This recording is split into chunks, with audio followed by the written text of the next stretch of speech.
From Lagos, the nation's commercial capital, this is the News at 10. Live from Channels Television. Reporting tonight, Ayotunde Balogun.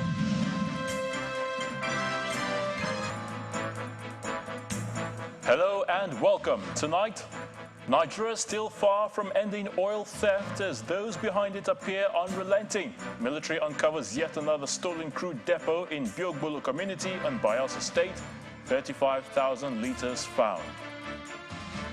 After a marathon week of screening ministerial nominees, the Senate is to reconvene on Monday to conclude exercise with screening of 2 more nominees, Festus Keyamo and Maria Mahmoud. ECOWAS deadline to Niger Republic military junta expires today. What's next for the regional body's leadership? I'll be joined by our data analyst, Babajide Ogunsowo, for his perspectives. And Super Falcons of Nigeria meet the Lionesses of England in a decisive round of 16 encounter in Brisbane, Australia, in the FIFA Women's World Cup.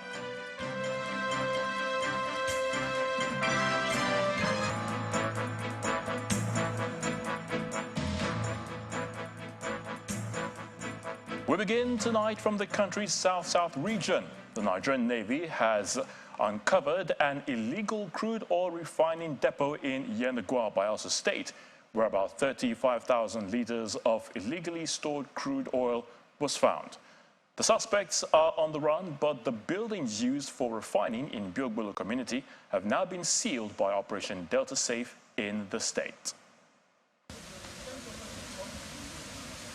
This is Biogbolo in Yenagoa, the Bayelsa State capital, and standing on Tamara Street are these 3 buildings in a residential area. No one could ever imagine the illegal activities going on here, as from outside, things appear to be normal, but behind the walls is a large-scale economic sabotage where suspects on a daily basis refine stolen crude. Based on credible intelligence, the commander, Operation Delta Safe, directed a snap raid on a facility around Tamara Street, Biogbolo, Bayelsa, which is being used as a reservoir for illegally refined products. And on reaching here, it was discovered that the facility is housing about 3 reservoirs with a cumulative quantity of about 35,000 litres of illegally refined products suspected to be AGO. The building has been taken over. We have 3 buildings and 3 dugout pits with also a vehicle carrying jerrycans, about 38 jerrycans, also filled with the illegally refined products. This is just to show that the OPDS is not relenting in its efforts at getting rid of criminals whose illegal activities are impinging on the economy of the country. Buyers of this crude, according to eyewitnesses, stay some meters away from the buildings, and the pipe that's underground discharges refined products into waiting tankers. I never knew it's an illegal job. Now that it has happened, I don't know what next. Our fate now lies in the hand of the military and a God. Me, I don't know. And I can't say, just product he's selling to feed his family and his wife. We didn't kill anybody, neither did we do any kidnappers. We are selling product to feed our family. This business is really affecting me because I had nothing to do, because ever since I finished my school, there's no job and nothing, and this is the only business that I use in supporting my family, and that is the only thing I do. So the business really affects me very well, seriously. Normally, I make 10,000 a month, and little expenses that I gain from customers that I use it taking care of myself. This latest discovery comes weeks after the uncovering of illegal refineries also in Bayelsa local government area and the boundary communities in Ogbea local government area, also in Bayelsa State. Meanwhile, the Nigerian Navy and the management of Tentita Securities have continued to trade words over the arrest of MT Prezel vessel in Delta State. At a media briefing today in Yenagoa, Rear Admiral Olusegun Ferreira told journalists that the vessel was not carrying any stolen product, but the management of Tentita says that the vessel, which was sailing to Bonny, had no indication of the port of discharge on the document. Tentita Security Services Nigeria Limited, a private security company engaged by the Nigerian National Petroleum Company, on August the 2nd, arrested a vessel, MT Prezel, in a mission it described as illegal.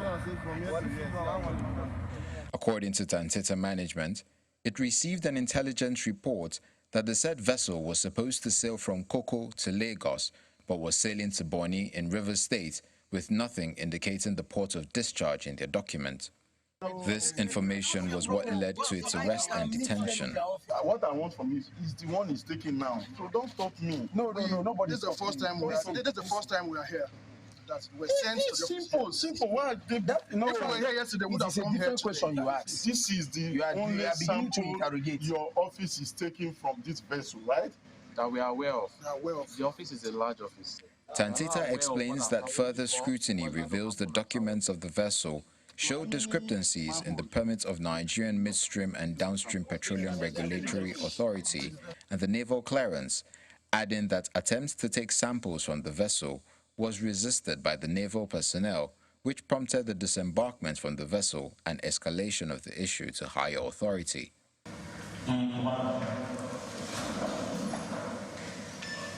In a media briefing in Yenagoa, Rear Admiral Olusegun Ferreira, Commander JTF Operation Delta Safe, explains that Tentita did not intercept or arrest MT Prezel, but the vessel was directed to proceed to Anchorage for investigation. It is necessary to clarify that pipeline surveillance contractors, including Tentita, are only to provide credible intelligence to the OPDS elements working with them and are not permitted to independently carry out operations or intercept and arrest any vessel. It is noteworthy that in this case, Tentita did not intercept or arrest MT Prezel, but the vessel was directed to proceed to Anchorage for investigation. He also states that on the 3rd and 4th of August, samples of the products in MT Prezel was taken for the test by the Nigerian Navy, Tentita, and the NMDPRA, who is the regulator on matters relating to mid- and downstream petroleum products in Nigeria. Away from oil theft to politics, and the National Assembly and the Senate continued the screening of President Bola Tinubu's ministerial nominees over the weekend with a special sitting on Saturday. The upper chamber had previously screened some nominees on Monday, Tuesday, Wednesday, and Friday. 5 ministerial nominees face the lawmakers on Saturday, while the remaining 2 will appear tomorrow, Monday, August the 7th. Our correspondent, Linda Kibe, reports. The Senate returns to plenary on Saturday for the screening of the 7 remaining ministerial nominees. The nominee from Lagos, Mrs. Lola Adejon, is the first to be screened. A financial and ICT expert, Mrs. Adejon promises to bring her wealth of experience to the table in the new administration if confirmed by the Senate. While she's poised to answer questions from legislators, a lawmaker is emphatic that she be asked to take a bow and exit the stage. My career spans, as you can see, the oil and gas industry, as well as the banking and financial services, both local and international. Distinguished colleagues, we need a Lola in this government.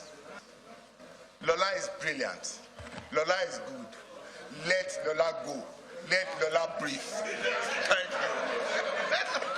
you. Next up is a ministerial nominee from Ogun State, Mr. Isiaq Salako. A medical doctor by training, Mr. Salako offers solutions to the brain drain in the health sector. Job satisfaction, the environment that you work with, the equipment to work with, is also a very important element in encouraging people to leave the country. I believe in tackling the brain drain issue, we need to look at that. The screening session turns dramatic when it gets to the turn of another nominee from Ogun State, Mr. Bosun Tijani. A federal lawmaker, Senator Abdul Fattah Buhari, brings to the attention of his colleagues tweets made by Mr. Tijani, which he finds distasteful.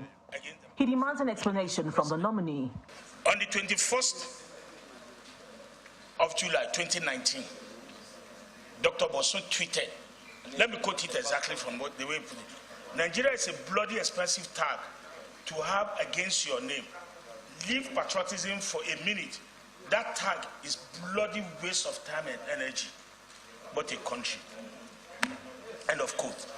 I was in the UK and I was trying to apply for my Chinese visa because I did not need visa to every other country. I got to the embassy and I was told that it would take me 2 days to get my Chinese visa. I was excited. And the gentleman said, what do you do? Where's your pay slip? I said, I run my business. He says, we have to see your bank account statement. I said, I'm happy to provide it, but my business is fully domiciled in Nigeria. The moment I mentioned Nigeria, the gentleman said they have to do a special check on me. And it was going to take minimum 2 weeks. In anger, I tweeted what you read, which was paraphrased wrongly. However, a federal lawmaker comes to his aid. Let me speak in pidgin English. Sometimes in this country, they choke. They choke us. Sometimes, when young people tweet what they tweet and they express their frustration on social media, I want you to know that we are doing this out of the love that we have for this country. It's not yet uhuru for Mr. Tijani, as the Senate minority leader digs up another tweet supposedly made by the nominee. However, help comes in the form of a Senate majority leader. What sort of checks are done by at the Nigerian Senate when they confirm appointees and the media? Question for another day. Until we ask the right questions, these morons will continue to take us for granted. We need to move on with this generation. We need to put this behind us. So, of course, if he said anything that he shouldn't have said, he's here to apologize. I want to profusely apologize to everyone in this hall, including anyone anywhere in Nigeria that may have been offended about everything I said. I ask that you please, in the process of accepting my apology, that you look at the undertone of everything I've said. After apologizing, Mr. Tijani is subsequently left off the hook, and the upper chamber goes on to screen other nominees. Hours later, the Senate steps down the screening of 2 ministerial nominees until Monday, August 7th. Linda Kibe, Channels Television News. We'll definitely have more on the ministerial nominees in part 2 after the break. The deadline by ECOWAS to Niger Republic military junta expires today. What's next for the regional body's leadership? I'll be joined by data analyst Babajide Oguso for his perspectives. Do join us again.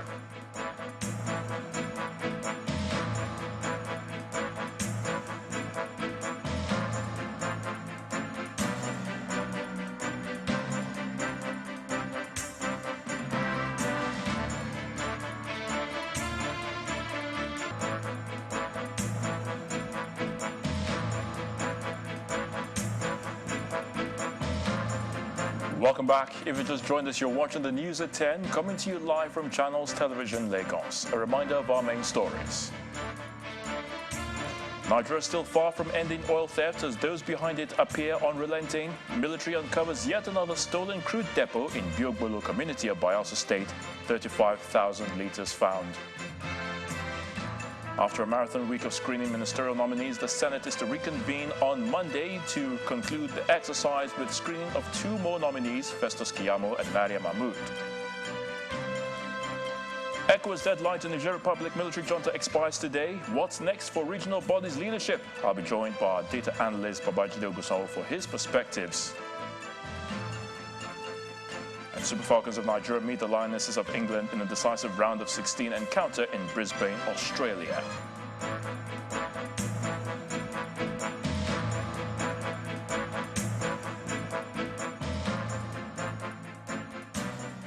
Now, with the likely inauguration of members of his cabinet in just a couple of days, expectations abound that President Bola Tinubu should consider competency and past antecedents of the ministers designates in assigning portfolios to them, especially in key ministries that are crucial to the country's rapid economic development. In this report, Channels Television sampled opinions of Nigerians across different walks of life in different regions of the country on their expectations ahead of the new cabinet's confirmation. As the screening of ministerial nominees winds down, Nigerians are setting an agenda for the incoming cabinet members. Clarify it and take a bow. In Ibadan, the Yobe State capital, a cross-section of residents who spoke to Channels Television say security reports of the nominees is necessary. Their track records and especially the vision of President Bola Tinubu must drive the choice to fix those appointed into various ministries. It's not about individual, it's not about the past assignment they have engaged in, but it depends on the vision of the president itself. Some Port Harcourt residents want President Bola Tinubu to put round pegs in round holes to ensure maximum effectiveness and efficiency in listing the designation of the ministerial nominees. Our refineries have not worked for how many years right now, and that's the core of the problem we're having right now. If our refineries were working at optimal capacity, we don't need to import petrol into this country, and at the end of the day, we won't pay subsidy. Now that subsidy has been removed, you see the hardship it's causing for people. We want somebody with that sagacity that will push the refineries to work immediately. And from Benin City, the Edo State capital, public affairs analysts who share their opinions believe the nominees are mostly qualified. However, prerogatives should sway towards policies rather than technicalities. The economy is there. We're just talking about withdrawal of subsidy now, and most Nigerians are reeling under the yoke of hardship, economic hardship. So we may also look for the gurus amongst them who will be able to devise very good measures to address our situation. Nigerians want a lot positive result, pragmatic result, progressive result, dynamic result. So we need this kind of people that we believe are not self-centered. For a country faced with socio-economic challenges, there are expectations that the minister delegates would hit the ground running immediately after their inauguration. A public affairs analyst, Abdulrahman Usman, and the president of Arewa Youth Consultative Forum, Yerima Shetima, expect that the key ministries such as power, works, should be headed by technocrats and nominees with the antecedents of performance and experience of governance. You have likes of El-Rufai, who we've seen what he has done in Kaduna. If you man him somewhere, like in the area of powers, I have no doubt in my mind we're likely going to experience something very beautiful. With the expectation that the ministerial nominees would assist President Bola Tinubu in realizing the renewed hope agenda, some analysts see some of the nominations as mere political compensation that would not yield the much desired results. We have a team of technocrats. Likely, though, there are some that we know is out of political expediency of trying to do a payback.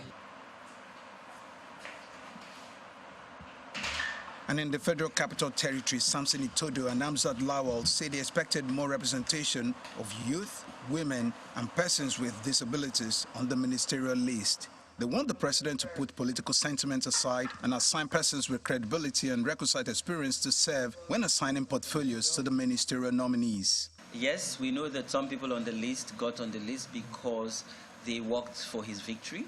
And, you know, politically you have to ensure that you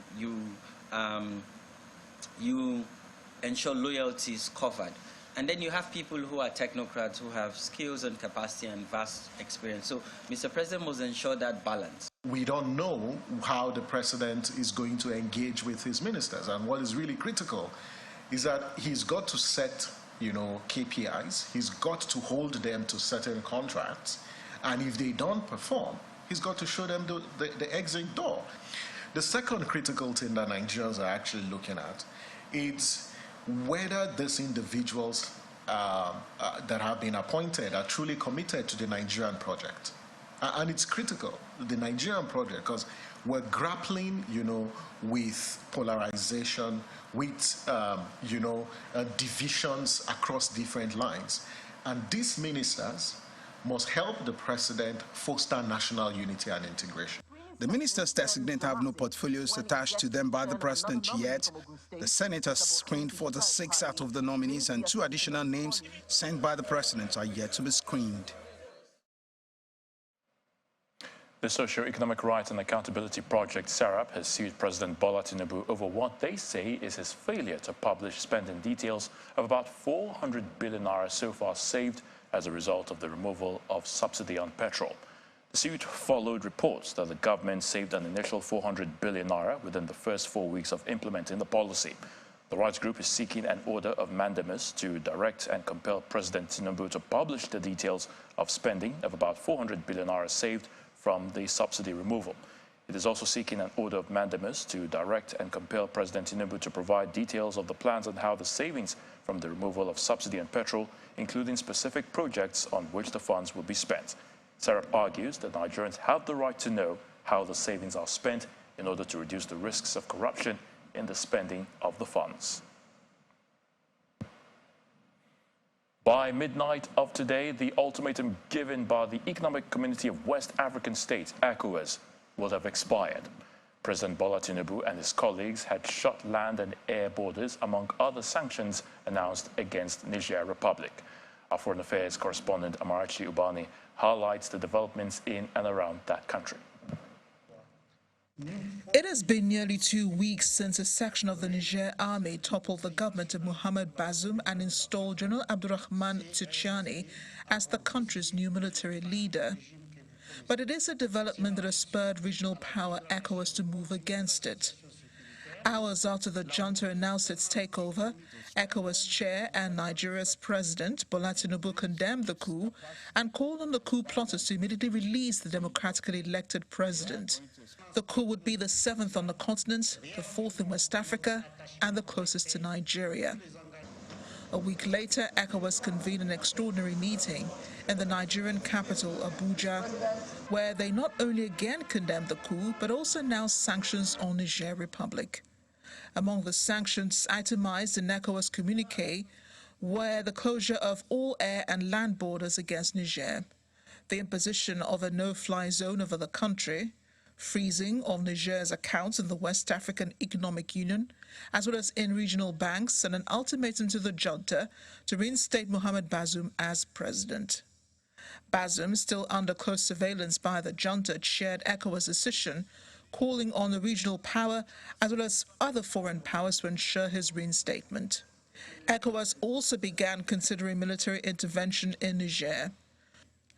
ECOWAS' 7-day ultimatum expires soon, and there's been no word on what happens next. Security consultant Dr. Oluwaseyi Adetayo says ECOWAS options are now limited. When you are responding to coup d'etat or to unconstitutional government in a country, there are 4 ways or 4 approaches to this. One is for you to make a very hard, rejection. Another one is a soft rejection. The third one is soft acceptance, and the last one is hard acceptance. But other analysts call for caution. The Nigerian junta last week condemned ECOWAS sanctions as inhumane, and the Mali and Burkina Faso juntas say any military intervention by ECOWAS will be seen as a declaration of war. I thought we should be more circumspect in deciding military actions, particularly given the fact that in the last 10 or so years, our own military have had issues trying to resolve the insecurity in Nigeria, particularly in the Northeast. And as of today, the Nigerian military, I think it's in 32 out of the 36 states. So already our military is overstretched. Later in the week, on the streets of the Nigerian capital, Niamey, supporters of the junta protested ECOWAS sanctions, celebrated the evacuation of foreign nationals from the country, and the 63rd anniversary of Niger's independence from France. The self-declared new leader of Niger says the junta will not bow to pressure to reinstate ousted President Mohamed Bazoum. General Abdurrahman Tichani later said Niger is on a transitional path to democratic elections. In his statewide televised address, he said they'd always been humble enough to listen to all parties concerned and open to dialogue, so that once everyone's emotions have subsided, they can work together to create the conditions for a peaceful transition, leading in a short and reasonable time to general elections. So ideally, it does appear the junta has a plan to restore civilian rule. Whether it will include Mohamed Bazoum is yet to be decided. The onus now is on ECOWAS to explore more options to convince the junta out of power, or unilaterally prepare for war, not only with Niger, but with Mali and Burkina Faso, which have declared support and allegiance to each other. Amarachi Ubani, Channel Television News. Now, as you already know, this time last week, the West African Sub-Regional Bloc, ECOWAS, had given military leaders in the Republic of Niger a one-week ultimatum to revert to democracy under the elected leader, President Mohamed Bazoum. Babajide Oguson, founder of Leadership by Data and Channels Television's data consultant, is here to share insights about the evolving situation in the Republic of Niger. Babajide, it's great to have you again on the News at 10. Certainly. Good evening. So first up, the ECOWAS deadline is, I can say, is already upon us. First of all, where do we go from here? Well, so I think what is clear is we're about to find out if ECOWAS is short-sighted or if ECOWAS is long-sighted. I'll share a short story with you. 6.5 dozen years ago, exactly on this day, August 6, 1945, America dropped the first atomic bomb the world had ever seen on Hiroshima. The goal was to get Hiroshima to surrender. Tonight, the ECOWAS deadline is here. The focus is not on how America got Hiroshima to surrender. The focus now is what will ECOWAS do to get General Tichani in the Republic of Niger to surrender. There's some good news and there's bad news. The good news is Nigeria's Chief of Defense Staff, General Christopher Mustafa, has made it very clear the right thing will be done. The bad news is we still have not been able to agree on what is the right thing to do. That is the challenge. And so, more than ever before, in ECOWAS' 4 dozen decades history, ECOWAS faces its largest threat, a disintegration risk. Now, I'll explain this disintegration risk by taking a look at, let's take a look at exactly the structure of today's ECOWAS and the challenges ECOWAS faces. And here's why we talk about the disintegration risk ECOWAS faces. The map in front of you allows us to understand a couple of things. The first is we now have a block of 2 countries, Cape Verde and Guinea-Bissau, Portuguese-speaking countries. Pretty much these countries are neutral because of their size when it comes to negotiations within the ECOWAS bloc. First block. We now have a second block, ECOWAS Francophone military bloc, which has 4 military countries, 4 countries that have military heads of state out of ECOWAS 8 Francophone-speaking countries. So first block, 2 Portuguese. Second block, 2 Francophone military. The third block, 4 Francophone non-military. And the fifth block, 5 Anglophone non-military. And so ECOWAS, the structure of ECOWAS is now significantly different from what it was before July 26, when we saw General Abdurrahman Tichani declaring himself as the new head of state for Niger. So that is the challenge we face. Despite all what is going on, ECOWAS now faces a disintegration risk, and we're about to find out if it is short-sighted or long-sighted. Now, let's talk about the sanctions, of course, which are already in force. How do you think this will affect the military leaders? Because apparently it's getting tough for citizens of Niger, if I must say. No electricity, borders are now being closed. So what do you think will be going on as far as the military leaders in Niger Republic are concerned, in their minds? So in their minds is for us to, as citizens, need to understand and profile these leaders. These leaders are significantly different in thinking from Nigeria's president and chairman of ECOWAS, and I'll explain. You have one of these countries, Burkina Faso.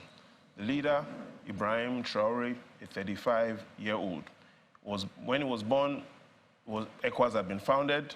He didn't, is shown that he's courageous, even though some will call that negative courage. But the summary is Ibrahim Traoré in that space has shown that he's highly irrational. Second, let's look at the head of state in Mali as well, a young officer, 43-year-old, that's Assimi Goïta. Again, he has shown to be highly irrational. Let's look at what is going on in Guinea. Head of state, 43 years old, again, young officer, he has shown tendencies to be highly irrational. Idris Deby, that went to visit General Tishani, 39 years old. That's from Chad. From Chad, not in the ECOWAS bloc, highly irrational. So what we've seen is Guinea, Mali, Burkina Faso, all relatively young leaders, highly irrational, and they have shown negative courage. Again, in one block, we've seen that, and then we then have the president of ECOWAS, President Tinubu, from a different generation. And so ECOWAS needs to understand that the thinking of their leadership is different from the thinking of these young officers. And so we need to understand that they could be more irrational and do surprises than many expect. So what do you think have been the most significant events since the ECOWAS ultimatum was declared? Before the ultimatum, we need to understand what happened before the ultimatum. And if we take a look at the calendar of events that even brought President Bazoum into office, we'll see a lot of interesting things. First is, since April 2nd, 2021, President Bazoum of Niger has been under immense pressure. 2 days before he was sworn in, there was an attempted coup. So we've seen the challenge of a President Bazoum presidency for a long time. Fast forward to July 9th, President Bola Tinubu was declared chairman of ECOWAS, but since July 9th, a lot of things have happened. Look at July 19th. July 19th, President Bazoum was unconstitutionally removed from office, and those challenges started from July 19th into July 26th. Looking at the timeline of events, you see Tishani was announced as the new head of government. We fast forward into the 30th of July when the ECOWAS sanction was announced.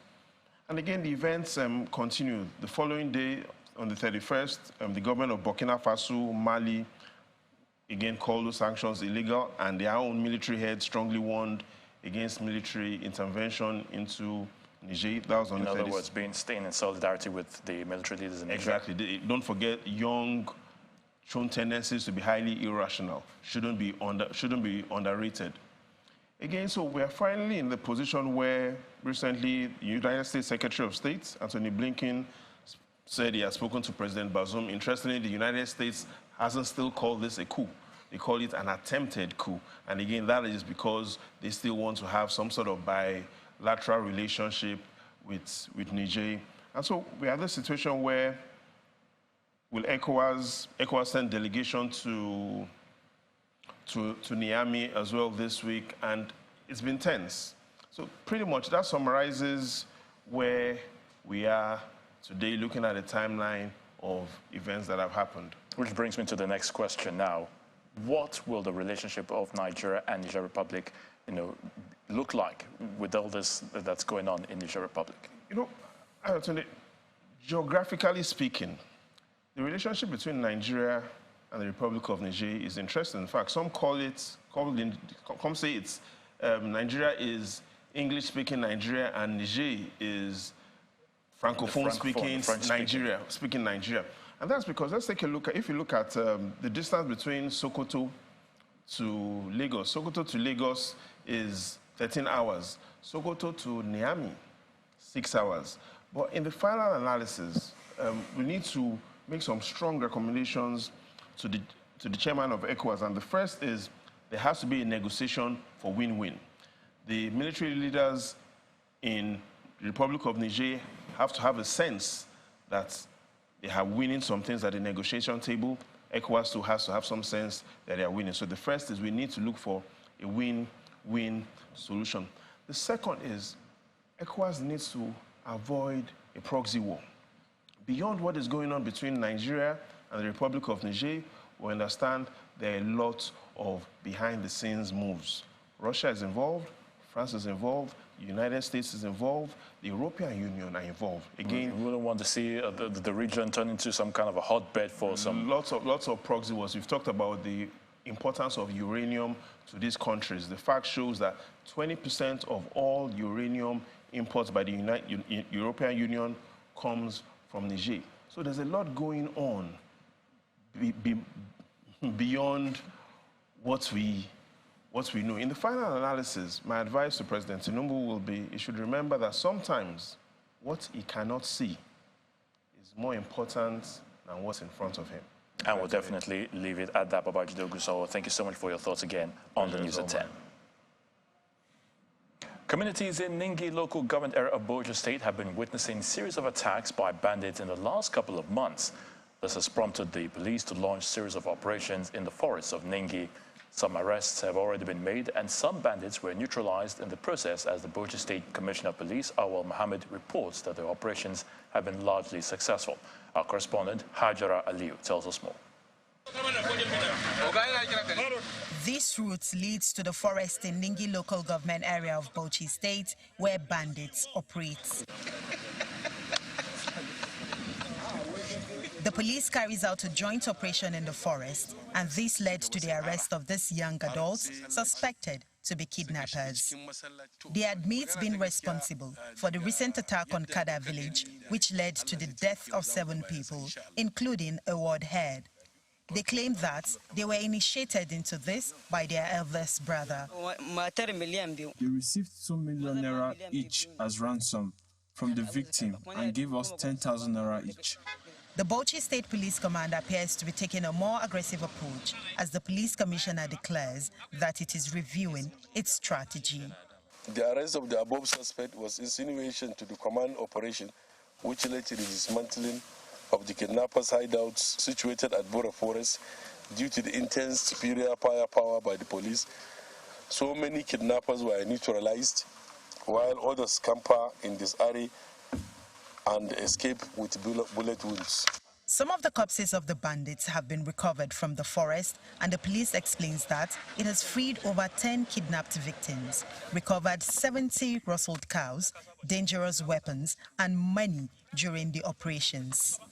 These 3 are suspected informants and accomplices of the bandits. Ningi local government area has not had it good in the last couple of months, with communities saying kidnapping had become almost a daily occurrence. The Emir of Ningi applauds the efforts of the police. Our subjects, our people, all over have understood the situation and they are cooperating. So therefore, I would like you not to relent, please. Do so best as far as we can to help and eradicate these idiots in this area. The Bura forest has been cleared, as the police also declares that the operation will continue. Hajara Aliyu, Channels Television News. We're in Benue State now, where Governor Hyacinth Alia has denied claims by the opposition People's Democratic Party that he is in breach of Section 147 of the 1999 Constitution, which requires him to appoint cabinet members within 60 days, noting that he forwarded his nominations to the State Assembly.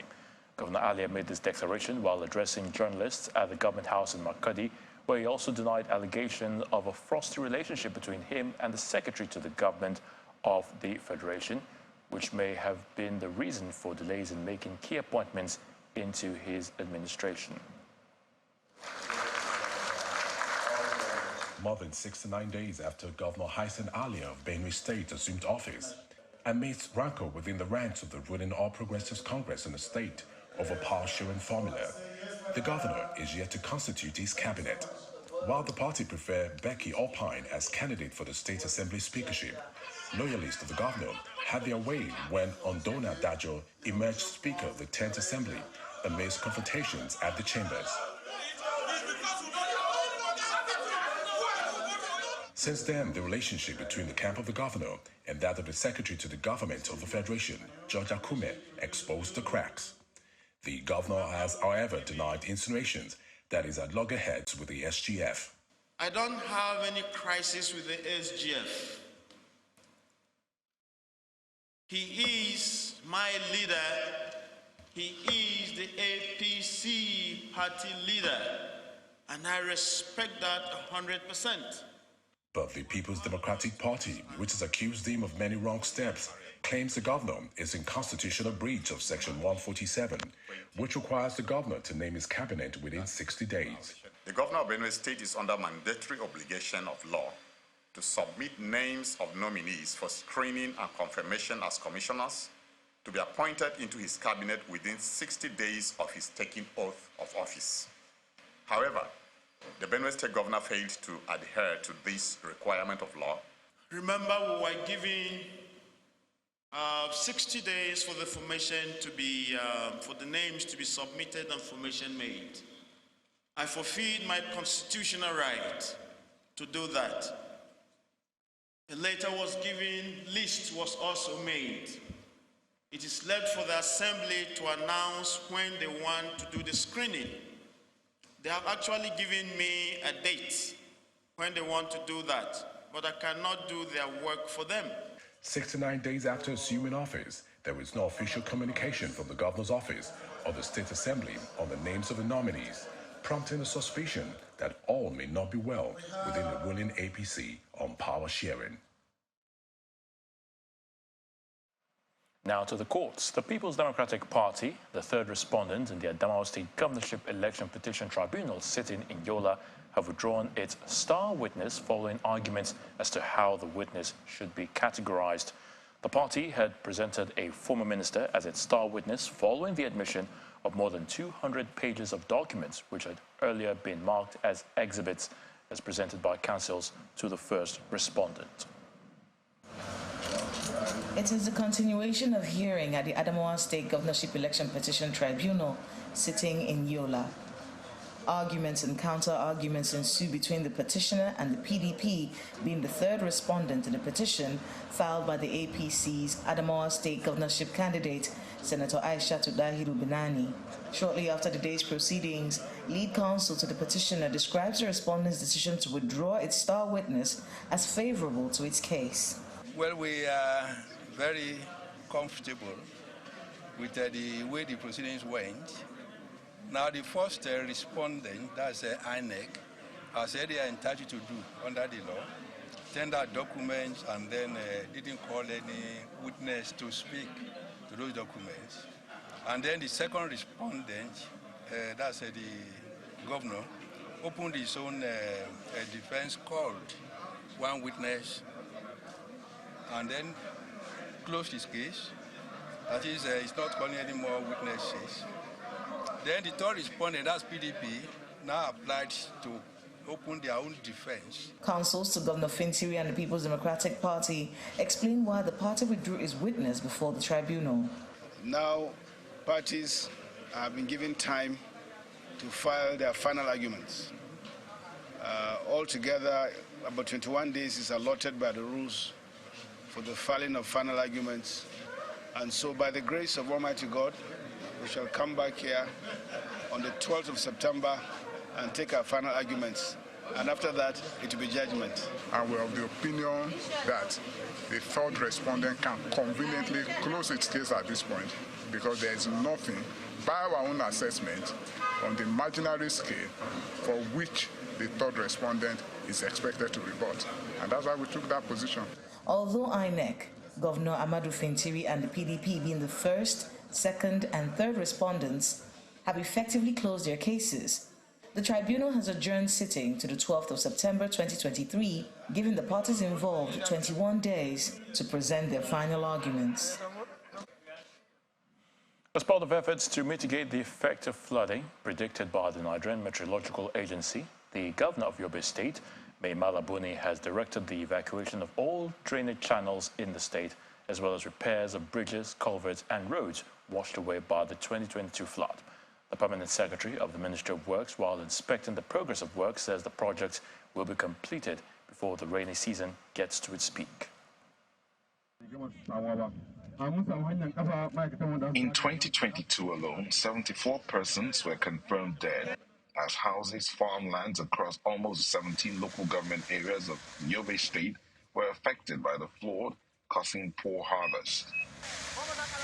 After the Nigerian Meteorological Agency predicted of possible floods in some parts of the country, including Yobe State, Governor Bala Buni is taking proactive measures to avert a recurrence of the flood this year by evacuating drainages, repair roads, bridges, and culverts. Going to 3 spots right now with you people. You have seen Katarko, you have seen Bunigari, and you have seen Buniyadi. All these 3 spots were approved by His Excellency, and the ministry constructed the embankments of the roads, and in the next 2-3 days we'll open the roads for vehicles to flow the area. The government also came up with other strategies of house-to-house sensitization in communities on the major causes of floods and its dangers to healthcare.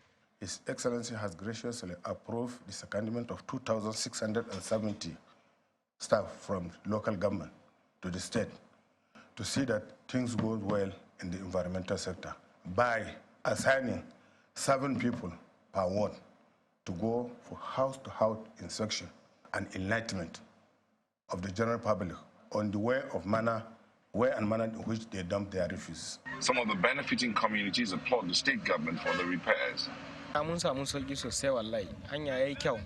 We are grateful. Before now, I only make 1 trip from my village to Boniyadi, but now I come here at least twice in just 2 hours. The road is now good.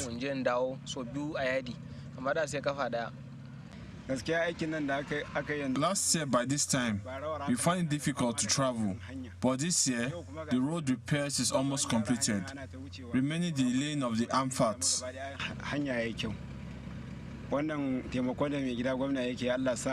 The rainy season in most parts of the state is yet to reach its peak, and many are scared that heavy rains may cause flooding in the area if the flood drainages are not properly cleared.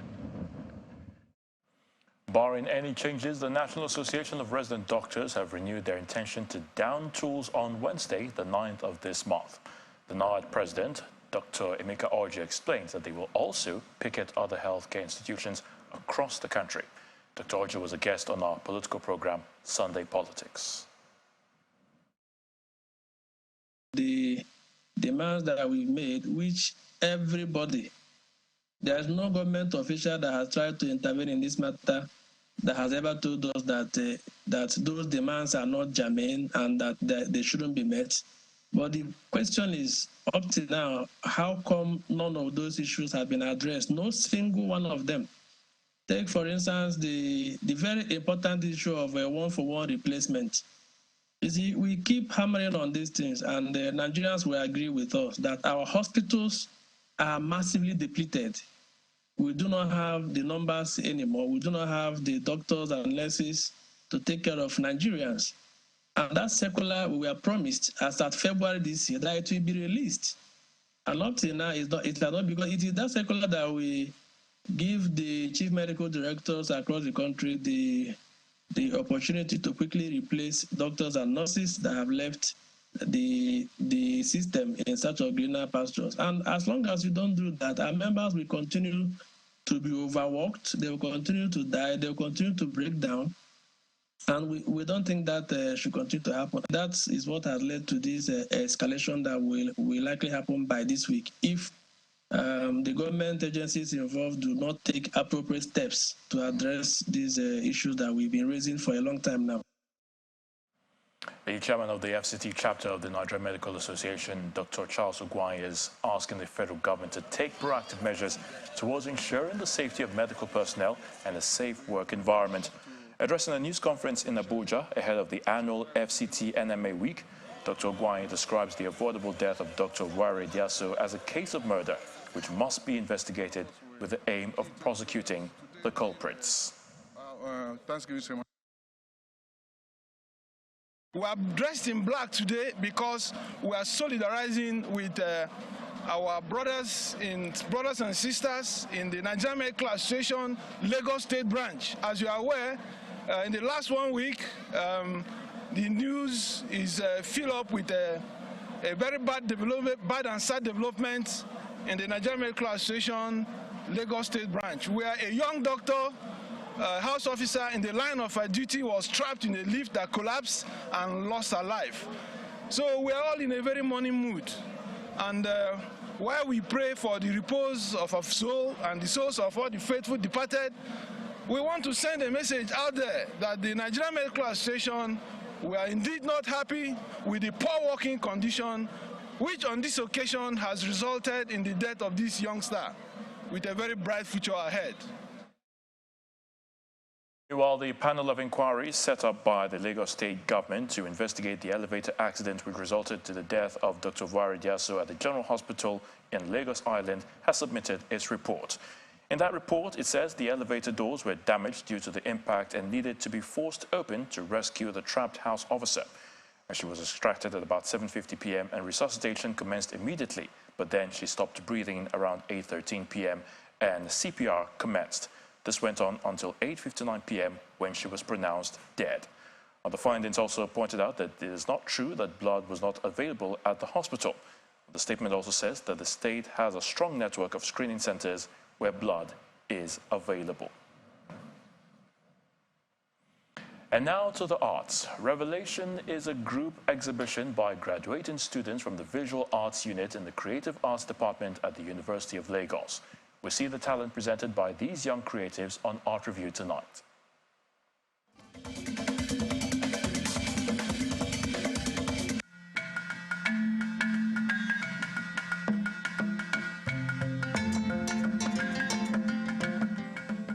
Visual artists get their day in the sun as the over 100 works of art created by them are displayed in an exhibition tagged Revelation at the University of Lagos.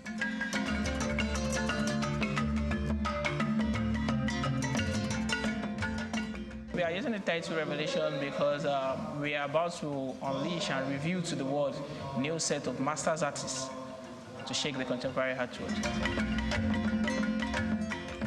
These graduating students from the Visual Arts Unit in the Creative Arts Department show they are ready to take on the world with breathtaking images done in different media. I've seen here today excellent work that would stand out anywhere in the world. I've seen great work produced by young people who clearly have made a statement with their work. So I'm so much excited to have been here today, and we're certainly going to leave with a couple of the items today. Very impressive. Some of them explain the issues being exposed in their pieces. My work is basically talking about colorism in Africa. There's an issue which is popularly known as bleaching, where darker people bleach their skin tones to be lighter, and then they have all sorts of diseases like cancer, and then there's discoloration, kidney problems. But this issue starts because people are always saying women are too dark, or African women are too dark, can they be lighter? So this series is called Your Melanin is Too Dark. It's sarcastic, like, what do you mean my melanin is too dark? Melanin is the pigment that makes our skin tone dark. So this series is supposed to just counter what people say, like when they say you have to be lighter to fit this office role, or you have to be lighter to become this actress, you have to be lighter. Like, dark-skinned people are beautiful, so there's no need to bleach. So that's what basically this series is about. The message is also key. This sort of engagement and exposure is crucial for these young creatives to have a taste of what is expected of them as visual artists.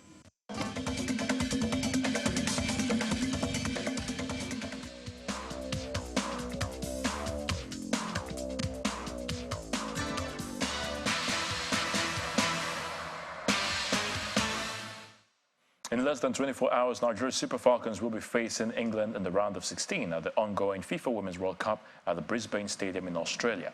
The aim for the Super Falcons is not only to reach the last 8 as they did in 1999, but surpass it. Our correspondent, Cecilia Moribwe, tells us more ahead of the game. is the final training session for the Super Falcons of Nigeria, and they understand what is at stake. If you lose at this stage, you're going home.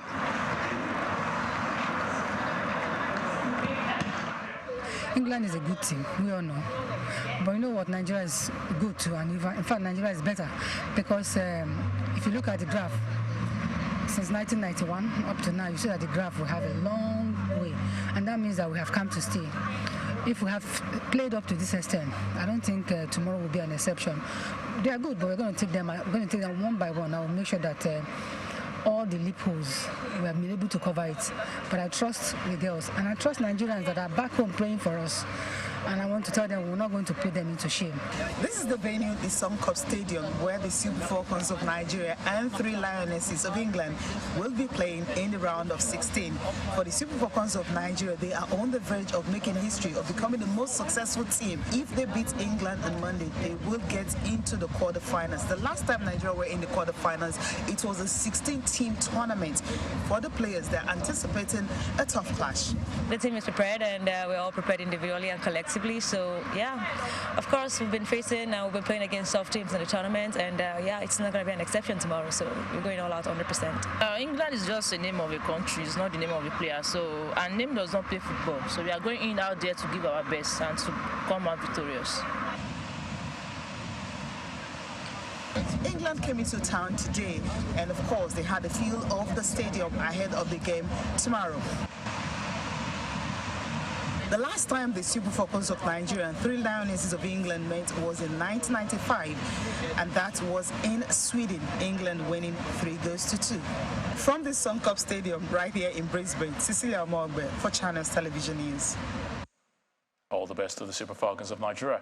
Arsenal FC has secured the Community Shield after they beat Premier League and FA Cup holders Manchester City 4-1 in a penalty shootout at Wembley Stadium this evening.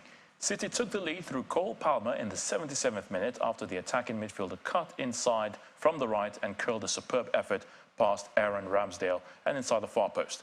However, with the clock ticking, Arsenal grabbed the stoppage time equaliser through Leandro Trossard, whose shot was deflected past Ortega by Manuel Akanji to send the match to a penalty shootout, which the Gunners won convincingly.